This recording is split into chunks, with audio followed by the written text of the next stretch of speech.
గత political term 2018-19 political term కాలంలో అంటే తెలంగాణలో కేసీఆర్ గారు ముఖ్యమంత్రిగా ఉన్నారు, ఆంధ్రాలో జగన్మోహన్ రెడ్డి గారు ముఖ్యమంత్రిగా ఉన్నారు. ఇద్దరు చాలా సన్నిహితంగా ఉండేవాళ్ళు. ఒకరికి ఒకరు అన్నట్టుగా కేటీఆర్ గారు జగన్మోహన్ రెడ్డి గారితో చాలా మంచి సంబంధాలను మెయింటైన్ చేశారు. అసలు వాళ్ళ సంబంధం ముందు రక్త సంబంధం కూడా చిన్నబోయింది.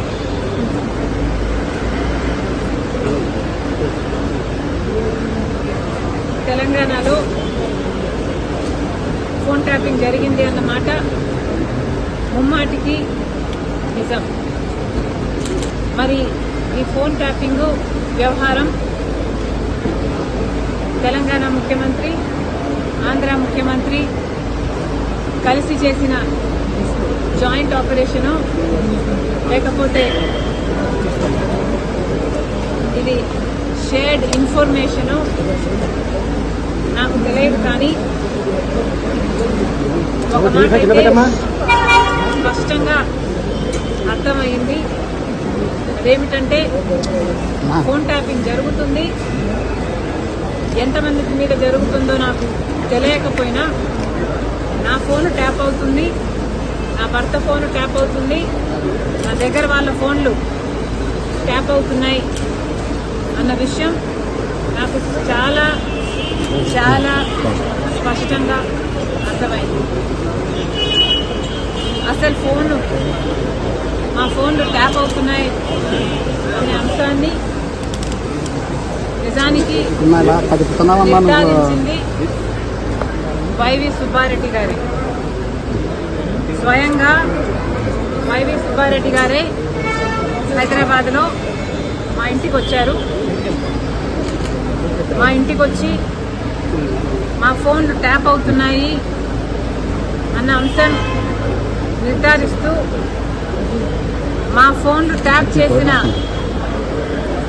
ఒక కాన్వర్సేషను, ఒక ఆడియో కాన్వర్సేషను, వాళ్ళు ఫోన్ ట్యాప్ చేసిన కాన్వర్సేషను నాకే వినిపించారు.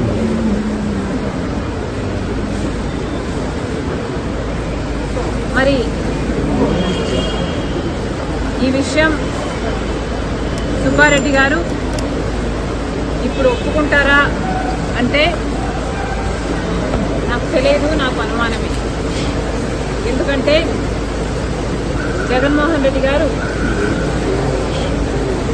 తన సొంత మేనల్లుడు మేనకోడలు ఆస్తి కాజేసే కుట్రలో భాగంగా జగన్మోహన్ రెడ్డి గారు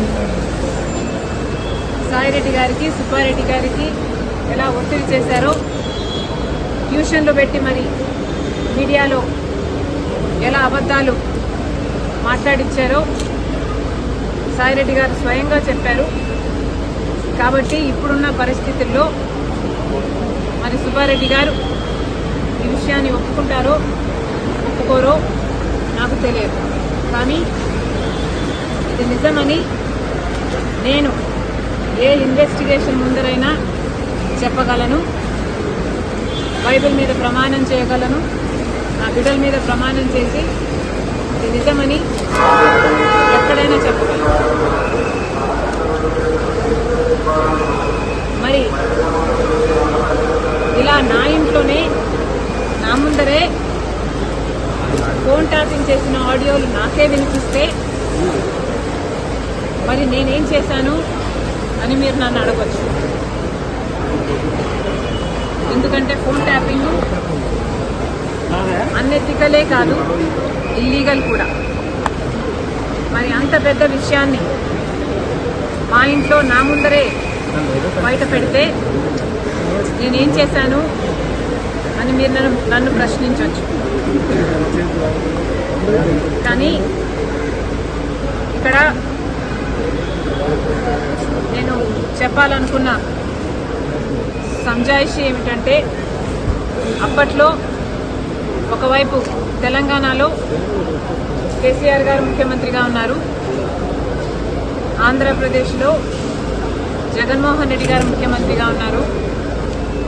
ఇటు తెలంగాణలోనైనా ఇటు ఆంధ్రాలోనైనా కేసీఆర్ గారు జగన్మోహన్ రెడ్డి గారు చేస్తున్న అరాచకాలతో పోలిస్తే ఫోన్ ట్యాపింగ్ అంశం చాలా చిన్నదిగా కనిపించింది. ఒకవైపు జగన్మోహన్ రెడ్డి గారికి నేను తోడబుట్టిన చెల్లెలిని, ఆ విషయం కూడా మర్చిపోయి రాజశేఖర రెడ్డి గారి బిడ్డనని మర్చిపోయి జగన్మోహన్ రెడ్డి గారు నేను రాజకీయంగా ఆర్థికంగా ఎదగకూడదు అన్న ఉద్దేశంలో నన్ను ఎలాగైనా సరే నా భవిష్యత్తును పాతిపెట్టాలి అన్న ఉద్దేశంతో ఎన్నో చేశారు. అందులో భాగం ఫోన్ ట్యాపింగ్లు అయితేనేమి, నా మీద నిఘా పెట్టడం అయితేనేమి, నేను మాట్లాడుతున్న వాళ్ళని ట్రాక్ చేయడం అయితేనేమి, నాకు రాజకీయంగా బలమయ్యే వాళ్ళని లేక నాకు సపోర్టు చేసే వాళ్ళని బెదిరించడం అయితేనేమి, ఇలాంటివి ఎన్నో చేశారు. అందులో భాగంగానే ఈ ఫోన్ ట్యాపింగ్ కూడా చేశారు. జగన్మోహన్ రెడ్డి గారు నా మీద చేసిన నన్ను ఎలాగైనా సరే నా భవిష్యత్తును పాతిపెట్టాలి అన్న ఉద్దేశంతో ఎన్నో చేశారు. అందులో భాగం ఫోన్ ట్యాపింగ్లు అయితేనేమి, నా మీద నిఘా పెట్టడం అయితేనేమి, నేను మాట్లాడుతున్న వాళ్ళని ట్రాక్ చేయడం అయితేనేమి, నాకు రాజకీయంగా బలమయ్యే వాళ్ళని లేక నాకు సపోర్టు చేసే వాళ్ళని బెదిరించడం అయితేనేమి, ఇలాంటివి ఎన్నో చేశారు. అందులో భాగంగానే ఈ ఫోన్ ట్యాపింగ్ కూడా చేశారు. జగన్మోహన్ రెడ్డి గారు నా మీద చేసిన అత్యాచారాలలో ఫోన్ ట్యాపింగ్ అనేది చాలా చిన్నది. అసలు నేను ఊపిరి తీసుకోవడమే కష్టం చేశారు జగన్మోహన్ రెడ్డి గారు. కనుక ఆ రోజుల్లో నేను తెలంగాణలో పొలిటికల్ అరీనాలో ఉన్న కేసీఆర్కి వ్యతిరేకంగా పోరాటం చేస్తున్న జగన్మోహన్ రెడ్డి గారికి ఏ సంబంధం లేనప్పటికీ నన్ను తొక్కేయాలి అని గట్టి ప్రయత్నం చేస్తున్నాడు.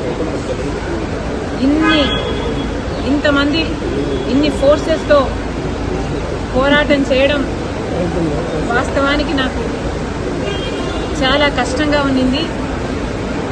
Therefore, I could not fight every battle. I had to choose which battle to fight, and ఆ టైంలో I could not afford to fight this phone tapping issue.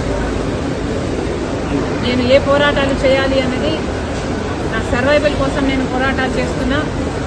కాబట్టి ఆ పర్టికులర్ టైంలో ఫోన్ ట్యాపింగ్ ఇష్యూ మీద నేను పోరాటం చేయలేకపోయినా, in spite of knowing that is illegal, unethical and against my constitutional rights.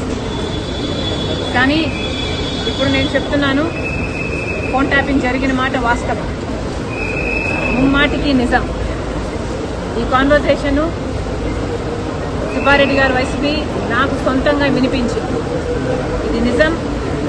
కాబట్టి ఇప్పటికైనా నేను అప్పుడు చేయలేని పోరాటం, ఇప్పుడు ప్రభుత్వాలు మారాయి, ఇక్కడ రేవంత్ అన్నగారు ఉన్నారు, అక్కడ చంద్రబాబు గారు ఉన్నారు. కనీసం ఇప్పుడైనా ఈ ఇష్యూని చాలా సీరియస్గా తీసుకోవాలి. ఎక్కడ ఏ ఎంక్వైరీకి రమ్మన్నా నేను కూడా రావడానికి సిద్ధంగా ఉన్నాను. తప్పు జరిగింది, ఆ తప్పుకు శిక్ష కూడా పడాల్సిన అవసరం ఉంది. అంటే ఎంక్వైరీనైనా మీరు ఏమన్నా ఫిర్యాదు చేసే అవకాశం ఉందా? నేను ఫిర్యాదు చేయాలి అనుకుంటే జగన్మోహన్ రెడ్డి గారు నాకు MOU రాసిచ్చిన రోజే ఇది అమలు చేయటం లేదు అని ఫిర్యాదు చేసేదాన్ని. నిజానికి సొంత తల్లిని కోర్టుకి ఇచ్చింది జగన్మోహన్ రెడ్డి గారు. నాకు పర్సనల్ గ్రడ్జెస్ లేవు అని నిరూపించుకోవడానికి మేబీ నేను పర్సనల్ ఫిర్యాదు చేయకపోవచ్చు, కానీ నేను చెప్పాలనుకుంటున్నది సోషల్ ఇష్యూ. ఇక్కడ తప్పు జరిగింది.